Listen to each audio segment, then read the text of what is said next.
Summer's here, and Nordstrom has everything you need for your best dress season ever. From beach days and weddings to weekend getaways and your everyday wardrobe. Discover stylish options under $100 from tons of your favorite brands like Mango, Skims, Princess Polly, and Madewell. It's easy too with free shipping and free returns, in-store order pickup, and more. Shop today in stores, online at Nordstrom.com, or download the Nordstrom app.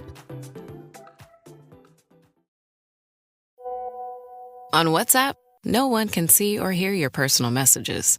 Whether it's a voice call, message, or sending a password. To WhatsApp, it's all just this. So whether you're sharing the streaming password in the family chat or trading those late-night voice messages that could basically become a podcast, your personal messages stay between you, your friends, and your family. No one else. Not even us.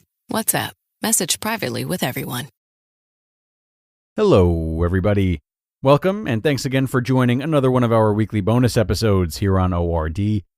I'm your host, Greg Audino, and if you are new here, each Sunday we share a bonus episode for the week in which we actually re-air an episode which originally came from one of the other shows in the OLD network. And today's comes from Optimal Finance Daily, and our host there, Diana, is going to be narrating for you. So let's get right to it as we optimize your life.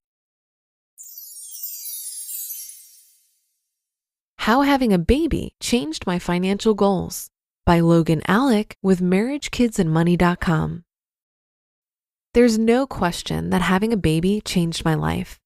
I just wasn't quite prepared for the impact it would have on my finances. I was definitely prepared for all the expenses of having a newborn. However, I also found myself adjusting my long-term financial goals in a way I hadn't expected.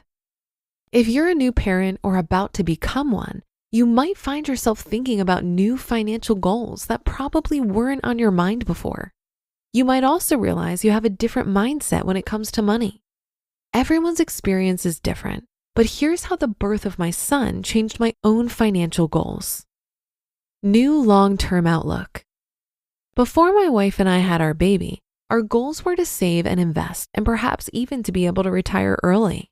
After all, if we could quit 5 or 10 years before the median retirement age of 62, we'd have more time to see the world. However, after we had the baby, we started thinking less about retirement and more about our child's financial future.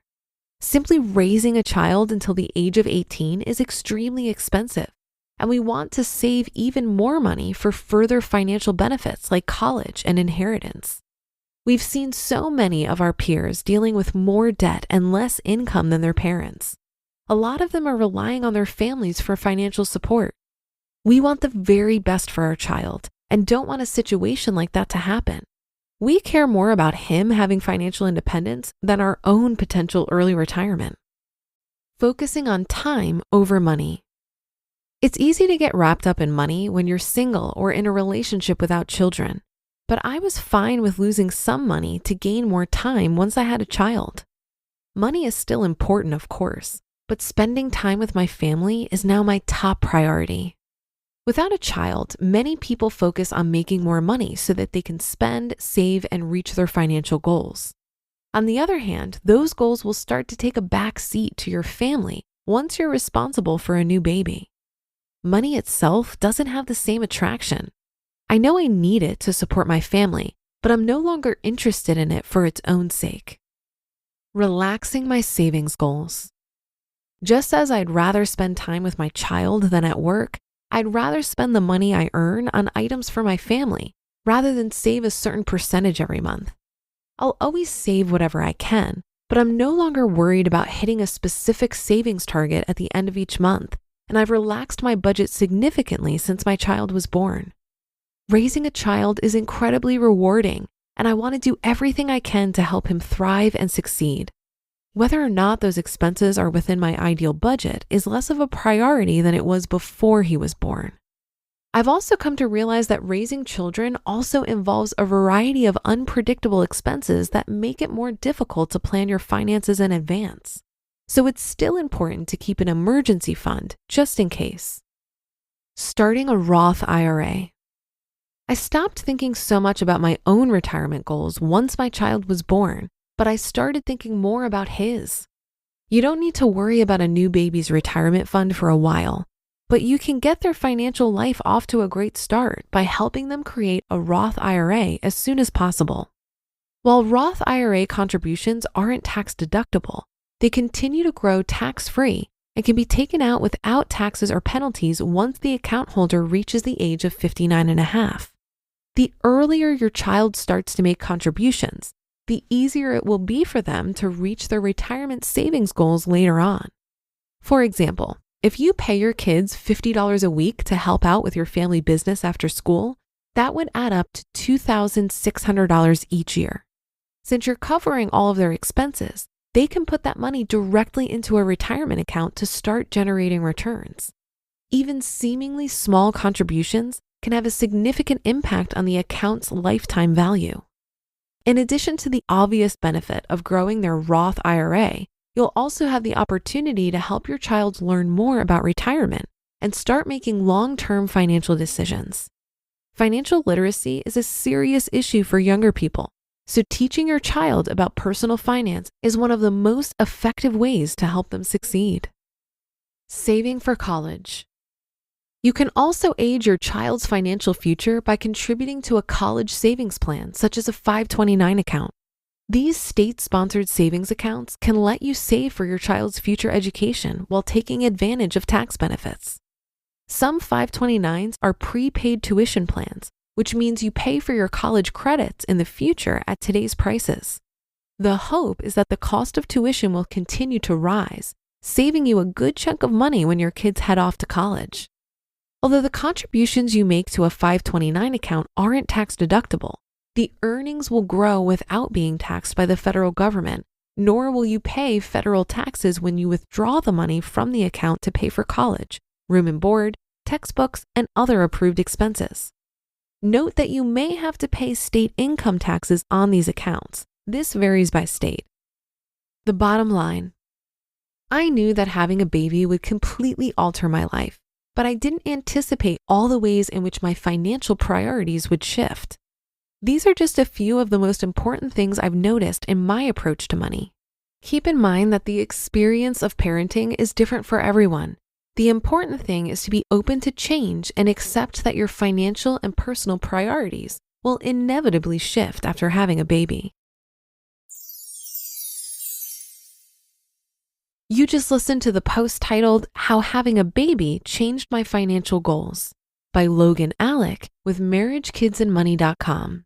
With the Venmo debit card, you can Venmo everything. Your favorite band's merch? You can Venmo this. Or their next show? You can Venmo that. Visit venmo.me/debit to learn more. The Venmo MasterCard is issued by the Bancorp Bank N.A. pursuant to license by MasterCard International Incorporated. Card may be used everywhere MasterCard is accepted. Venmo purchase restrictions apply. This episode is brought to you by State Farm. Knowing you could be saving money for the things you really want, like that dream house or ride, is a great feeling. That's why the State Farm Personal Price Plan can help you save when you choose to bundle home and auto. Bundling, just another way to save with the Personal Price Plan. Prices are based on rating plans that vary by state. Coverage options are selected by the customer. Availability, amount of discounts and savings, and eligibility vary by state. While I've been blessed with no children, I can certainly appreciate how financial goals would shift after having a child. I meet a ton of people in the FIRE community that often discuss this question of saving for college for their children. I find that there are two camps: parents who feel that it's their responsibility to pay for college, and parents who have no intention to pay for it. I personally feel that I benefited from paying my own way when it came to school. Now take this with a grain of salt because I got a full academic scholarship and took out loans for living expenses. But I do have a sense of pride in figuring it out for myself. And I always thought that if I did have kids, I would want them to have a similar experience. I remember being annoyed in school by the kids who didn't value their parents covering the cost of their education. Perhaps if they had to cover it themselves, they wouldn't change majors 5 times, or they would put that degree to work in a higher paying field versus staying at their restaurant job. I know I'm oversimplifying, and as someone who graduated college in 2009, I recognize how hard it is to get an entry-level position in a tough economy. It can be argued that the cost of higher education these days makes it impossible for young people to pay their own way. But perhaps if they had to pay for it, they'd be forced to consider the return on investment of that education. Look, if you do decide that it's important to you to pay for your child's education, I would just encourage you to first make sure that you're set on your own financial goals. If paying for college is going to risk your own retirement or put you further into debt, perhaps it needs to be considered further. Your child can take out a loan for school. You, however, cannot take out a loan for your retirement. It's great to help your offspring get a good start to their adult life, but who's to say they'll be in a financial position to help you when you're in your elder years? And that should do it for today. Have a happy rest of your day, and I'll see you on the Thursday show tomorrow, where your optimal life awaits.